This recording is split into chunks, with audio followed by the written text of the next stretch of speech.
This is the VOA Special English Education Report. Today, we answer a question from a listener in Colombia.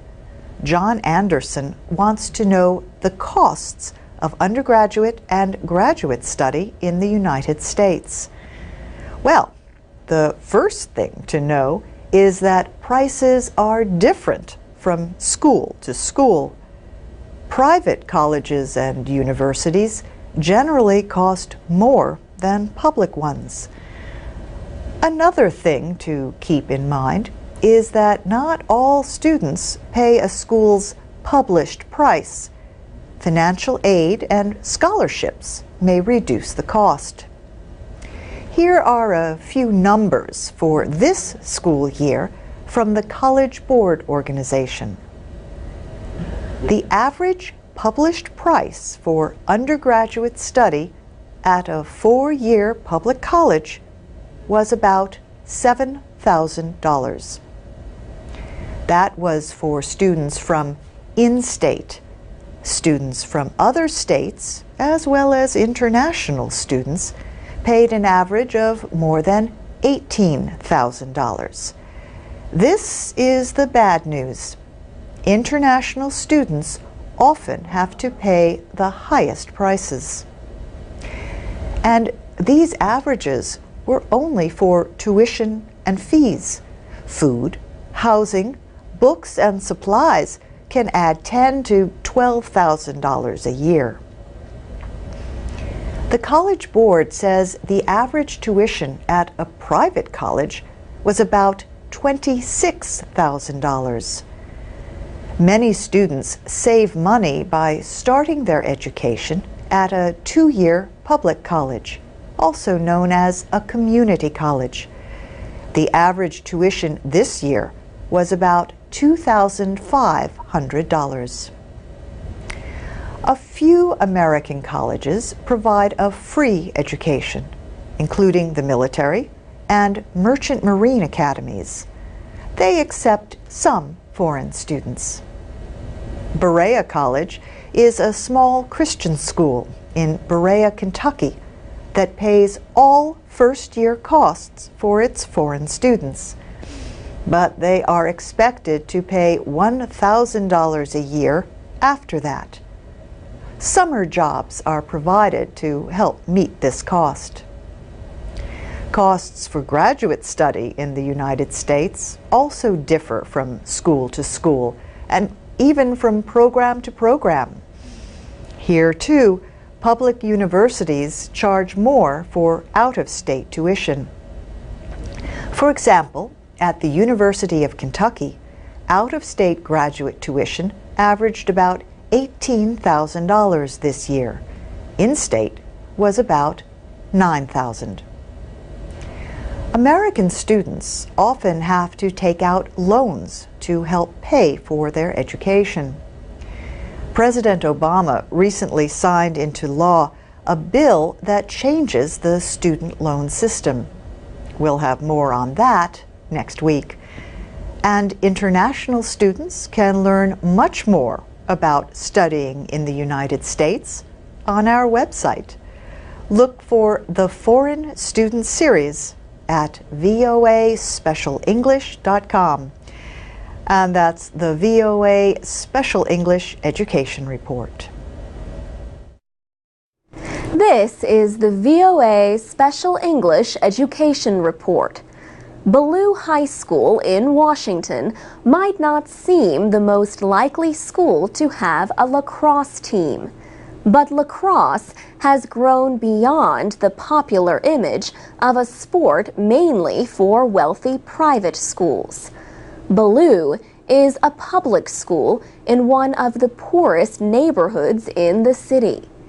In the past 6 years, more than 40 students have died violent deaths. Many were the result of drug violence. Ballou has just had its first year with a lacrosse team. The team is for girls. They lost every game. But their coach, Holly McGarvey, says this was also the first time they ever played. She says the goal was just to start building a foundation that we can build from and create a tradition of women's lacrosse here at Baloo. Lacrosse is a fast-moving sport, the modern version of a game played by American Indians. Teams try to make goals with a ball caught and thrown using a net at the end of a stick. School officials decided to make changes at Baloo after less than 60% of the senior class graduated in 2006. Since then, the graduation rate has improved by 10 to 15%. Raman Branch, the school principal, says one change was to increase activities after the school day. That included adding a girls' lacrosse team. Mr. Branch says Holly McGarvey was a perfect match for Baloo. She was on a national lacrosse team and a star player at Princeton University. She was in her first year of teaching. She wanted to take the lessons she learned from sports and use them in teaching biology. Coach McGarvey says the first practices for the new team were difficult. Some players got angry at one another. She helped them learn to keep their mind on the game. She remembers how excited the girls were on their way home from their first game. They had failed to score even one goal, but, she says, they were already in the mindset of what can we do better. Lacrosse player Tylashia Joyner says the sport has helped her think more about her future. She says she wants to play in college because it will keep me in shape and it will help me stay focused and want to do something. Because if you want to play a sport, you have to have your grades up. For VOA Special English, I'm Alex Villarreal. You can download MP3s of our programs and get podcasts at voaspecialenglish.com. You can also follow us on Twitter, Facebook, and iTunes at VOA Learning English. This is the VOA Special English Education Report. An old problem is getting new attention in the United States: bullying. Recent cases included the tragic case of a 15-year-old girl whose family moved from Ireland. Phoebe Prince hanged herself in Massachusetts in January following months of bullying. Her parents criticized her school for failing to protect her. Officials have brought criminal charges against several teenagers. Judy Kuczynski is president of an anti-bullying group called Bully Police USA. Her daughter Tina was the victim of severe bullying starting in middle school in the state of Minnesota. Judy Kuczynski says her daughter was a very outgoing child, very involved in all kinds of things, and had lots of friends. But over a period of time, her grades fell completely. She developed health problems. She couldn't sleep. She wasn't eating. She had terrible stomach pains and started grinding her teeth at night. And she did not want to go to school. Bullying is defined as negative behavior repeated over time against the same person.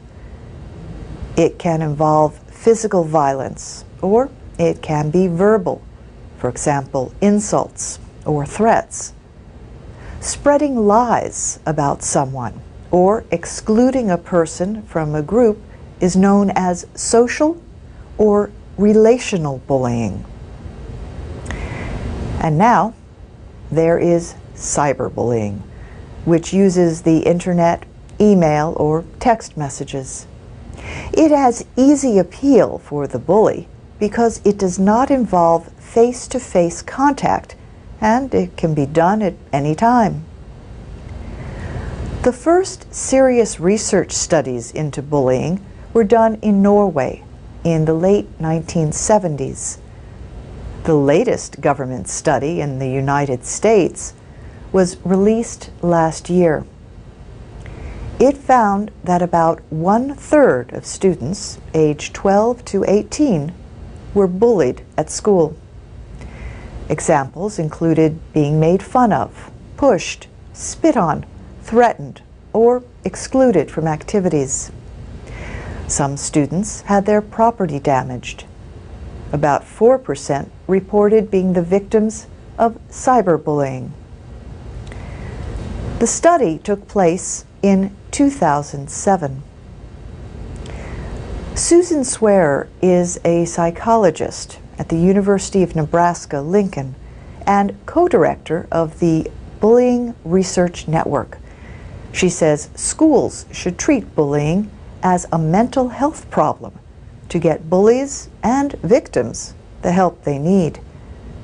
She says bullying is connected to depression, anxiety, and antisocial behavior, and bullies are often victims themselves.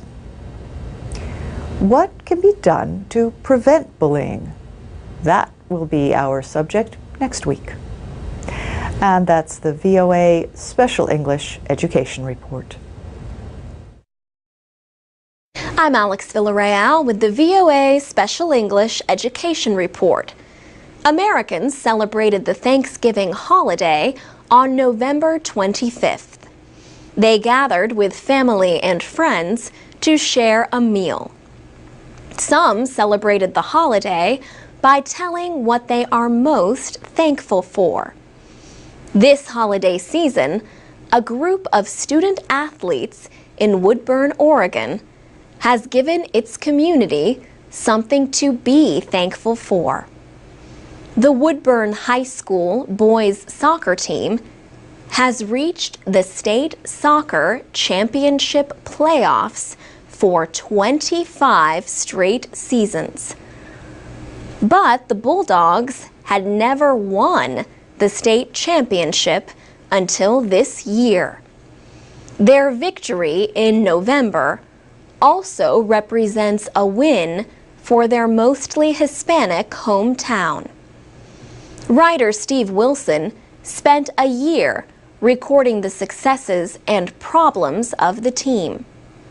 He wrote a book called The Boys from Little Mexico, a season chasing the American dream.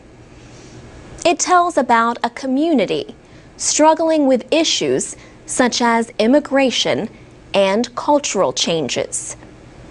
Migrant farm workers from Mexico started coming to Woodburn, Oregon about 50 years ago.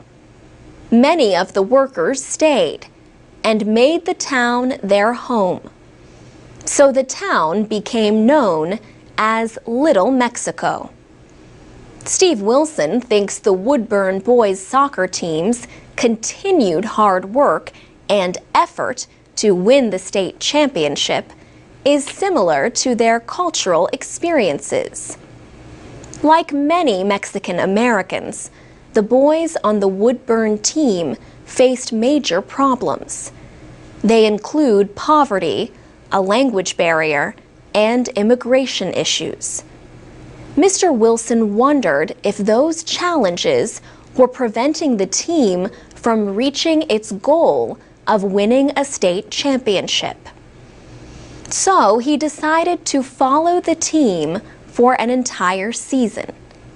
He got to know the players, coaches, and supporters. One of the players he writes about in the book is Martin Maldonado Cortez.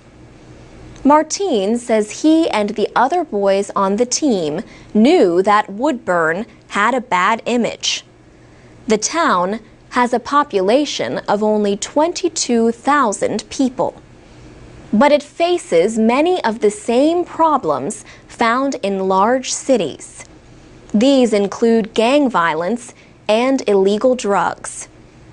He says when the team went to play other schools, the people did not act friendly toward them. Martin says his coaches told him to show pride in his culture. They told him to make an effort to be successful in life, and not just on the field. For VOA Special English, I'm Alex Villarreal. Our programs are online with transcripts and MP3 files at voaspecialenglish.com. And you can find us on Twitter, Facebook, and YouTube at VOA Learning English. This is the VOA Special English Education Report. In May, an international conference took place in Dakar, Senegal, to find new ways to get and keep girls in school. The United Nations Children's Fund says nearly 72 million children were not in school in 2007. More than half are girls, and more than 2/3 are in sub-Saharan Africa, South Asia, and West Asia. School attendance has improved in many areas, but the head of UNICEF, Anthony Lake, says, unless we all work harder, there may still be 56 million children out of school in 2015. He says progress and economic development depend on educating girls as well as boys. Educated girls are also at lower risk of violence, abuse, and diseases like HIV/AIDS. The UN Girls Education Initiative organized the meeting of 200 scholars, aid workers, and government officials from 22 countries. The initiative was launched in Dakar 10 years ago. The aim is to bring primary school education to all girls and boys worldwide by 2015. In Senegal, the number of public schools has doubled in the last 10 years. But UNICEF's Anthony Lake said schools still lack gender equality. He said girls in one Dakar school told him about a lack of bathrooms and textbooks for them and bullying from boys.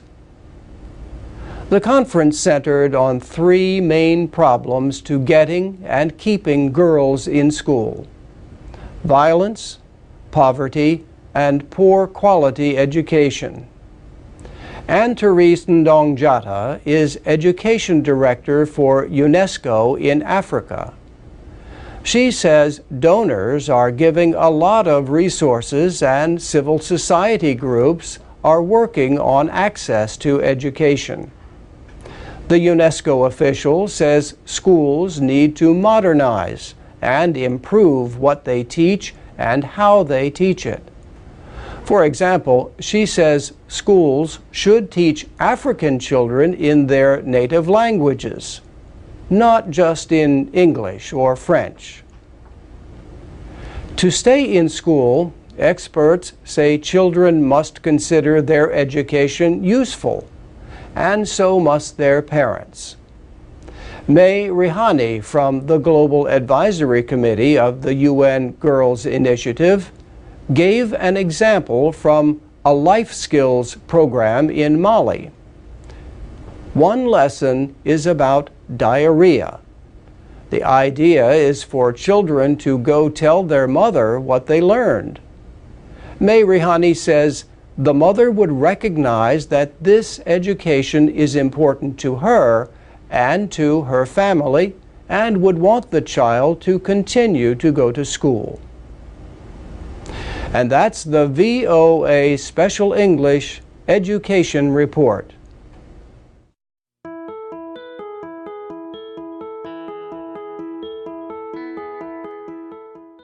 From VOA Learning English, this is the Education Report.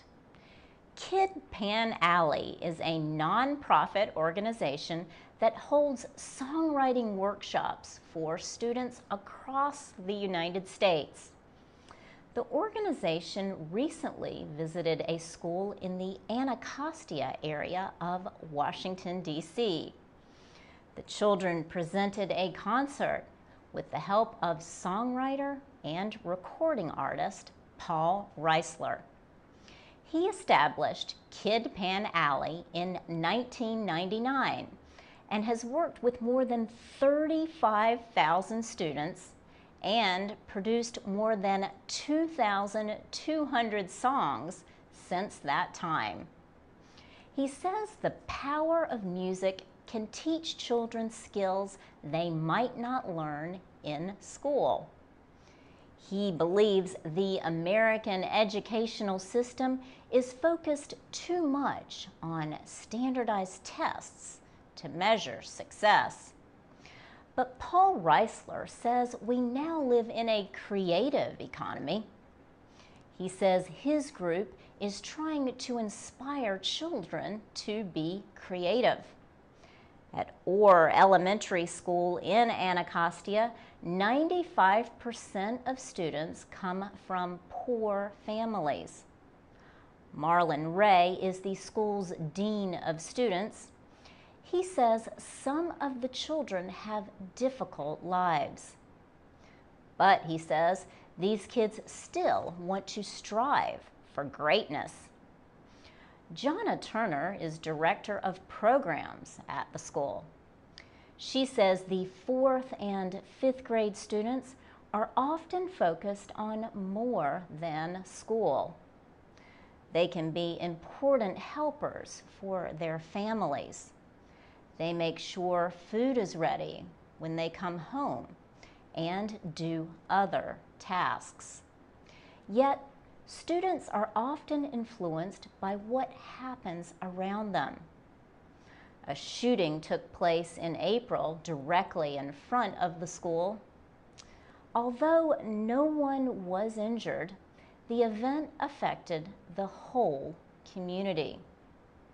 Still, Orr Elementary School has a positive, hopeful atmosphere. Marlon Ray says the workshop and concert made possible by Kid Pan Alley created good memories that will last for years. For VOA Learning English, I'm Laurel Bowman.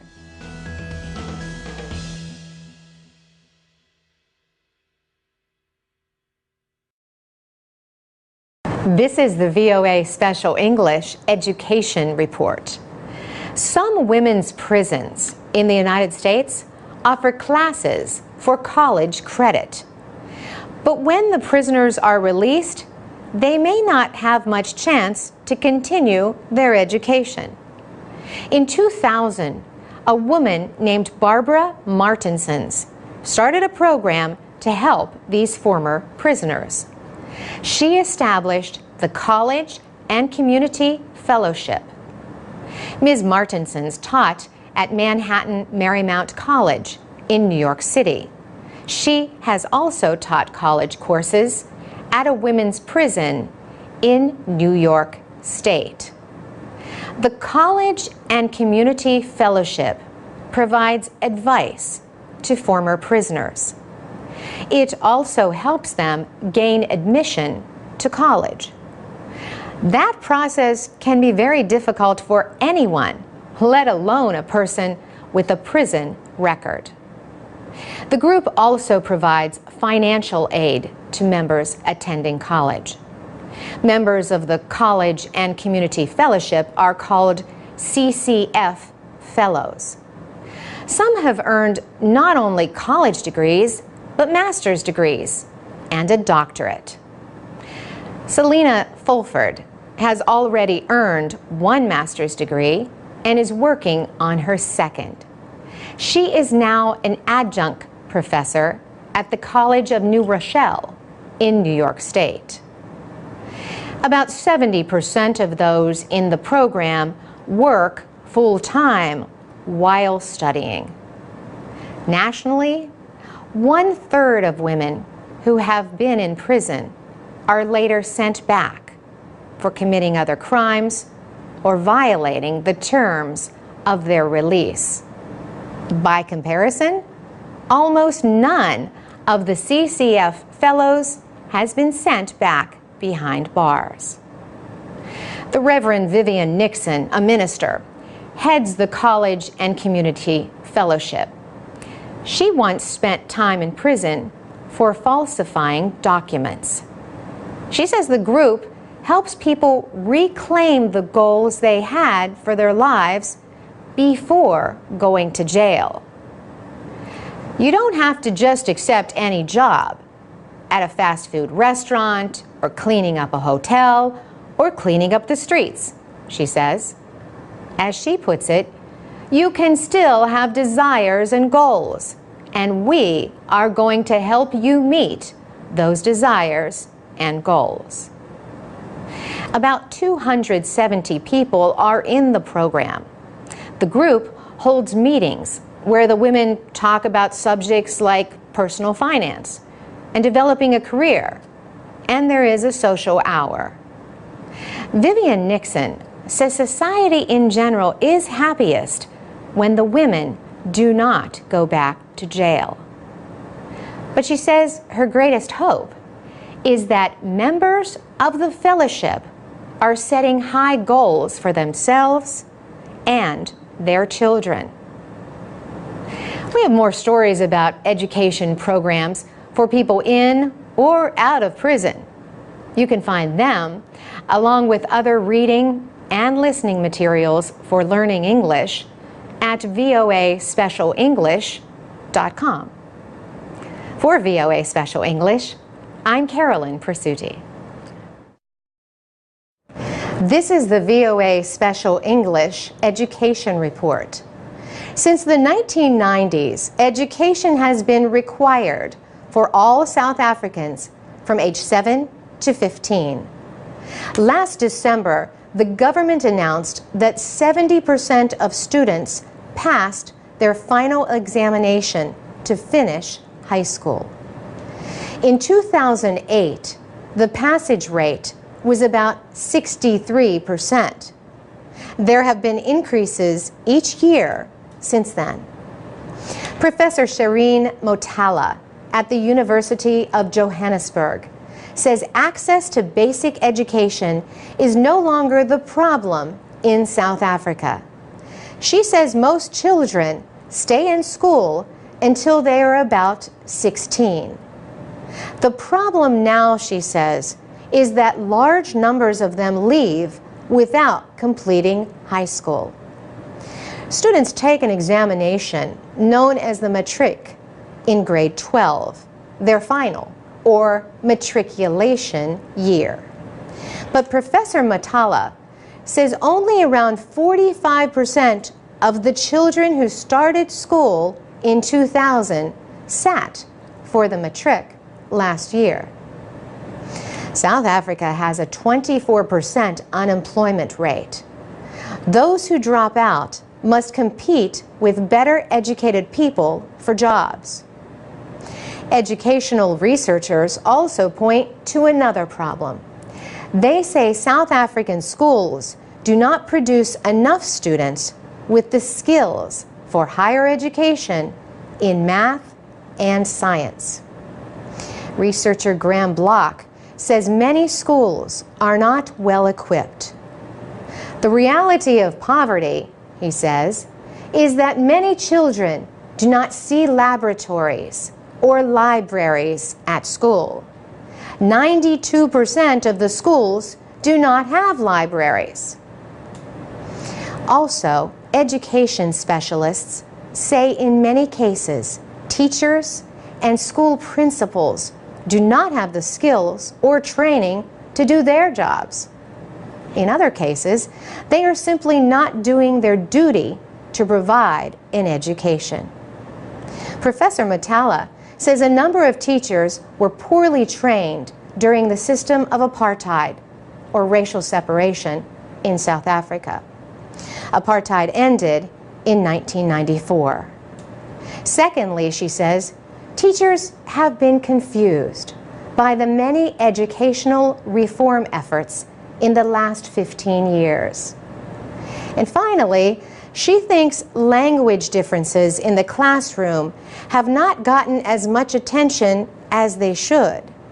Subjects such as math and science are taught in English, starting at about age 10.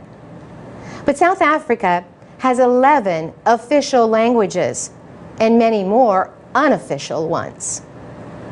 South Africa's Minister of Basic Education promises a number of improvements. Andri Matshega says teacher development efforts will focus on subject and content knowledge and making sure the correct teachers are in the correct jobs. For VOA Special English, I'm Carolyn Prasuti.